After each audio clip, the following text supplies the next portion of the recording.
Catherine Vautrin, la ministre, s'exprime sur la canicule. Le conseil interministériel de crise autour du ministre de l'Intérieur et bien sûr avec le directeur de cabinet du Premier ministre. D'abord, la canicule, ça concerne chacune et chacun d'entre nous. Ça veut dire évidemment boire de l'eau, essayer de se rafraîchir. Se rafraîchir, c'est se mouiller le corps, c'est éviter de faire des activités qui sont des activités sportives quand il fait extrêmement chaud, et c'est d'essayer de tempérer autant qu'on le peut son logement. Si l'on ne se sent pas bien, on prend contact avec son médecin. Si c'est plus important, on appelle le 15. Il y a un numéro vert qui est à disposition de nos concitoyens, c'est le 0800 06 66 66, 0800 06 66 66, qui donne des informations. J'insiste aussi vis-à-vis des employeurs, puisque nous avons publié un décret pour demander aux employeurs d'adapter les horaires de leurs salariés. C'est évidemment d'éviter certaines expositions qui pourraient être dangereuses aux heures les plus chaudes. C'est évidemment donner de l'eau, c'est adapter aussi l'environnement de travail. C'est une vigilance. Et puis, l'autre vigilance, elle est évidemment pour chacune et chacun de nos concitoyens. On a des amis, de la famille, des voisins. C'est important de prendre de leurs nouvelles. C'est d'ailleurs ce que font les collectivités qui ont un registre qui appelle notamment les personnes les plus vulnérables. Je pense aux personnes âgées. Vous savez que dans les établissements accueillant des personnes âgées, nous avons des salles rafraîchies dans lesquelles nous pouvons mettre les personnes pour qu'effectivement elles ne soient pas trop exposées aux conséquences de cette vague de chaleur. Et bien évidemment, les hôpitaux sont prêts, les plans sont en place de façon à ce qu'on réponde aux besoins de la population. Vous parliez des employeurs.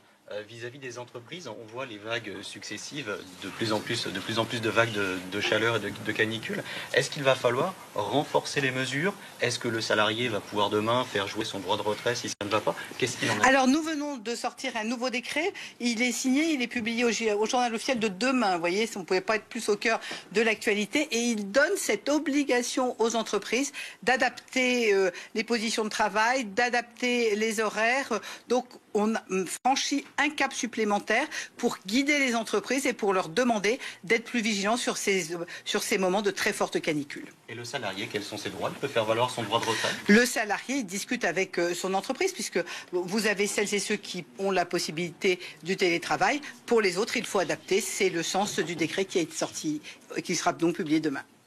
Merci à vous. Comment on va vérifier si ce décret est bien appliqué par l'employeur? Vous avez quelque chose qui s'appelle les inspecteurs du travail, dont c'est le métier de travailler dans une approche qui est d'abord une approche de conseil, parce que moi je voudrais toujours rappeler que le premier métier des inspecteurs du travail, c'est de conseiller les entreprises, et puis après, autant que de besoin, il peut bien sûr y avoir des contrôles. Merci à vous. Bon, il faut boire et éviter les efforts. Les conseils de Catherine Vautrin, la ministre du Travail et de la Santé. Bonjour Amandine Atalaya. Il y a une volonté réellement du gouvernement de montrer qu'ils sont sur le pont, de ne pas réitérer les erreurs passées. Oui, les erreurs passées, vous faites référence à 2003, une terrible canicule en France qui avait fait vraiment beaucoup 15 000 morts, voilà, je cherchais le chiffre. 15 000 morts et un ministre à l'époque, notamment de la Santé, qui n'avait pas été à la hauteur suffisamment présent. Donc là, le gouvernement, en ce qui concerne les entreprises, parle de ce nouveau décret qui entre en vigueur et qui renforce certaines obligations. En effet, c'est-à-dire le 1er juillet. Le 1er juillet, c'est ça, et il est passé fin mai. Mais il entre en vigueur le 1er juillet. Ça veut dire qu'il faut tout simplement que les entreprises soient intelligentes, c'est-à-dire qu'elles adaptent les horaires de travail, notamment pour tous ceux qui travaillent à l'extérieur, essayer de profiter davantage des plages d'ombre. Il faut un accès à l'eau potable qui soit garanti. Par exemple, dans le secteur de la construction, c'est 3 litres d'eau par jour et par personne.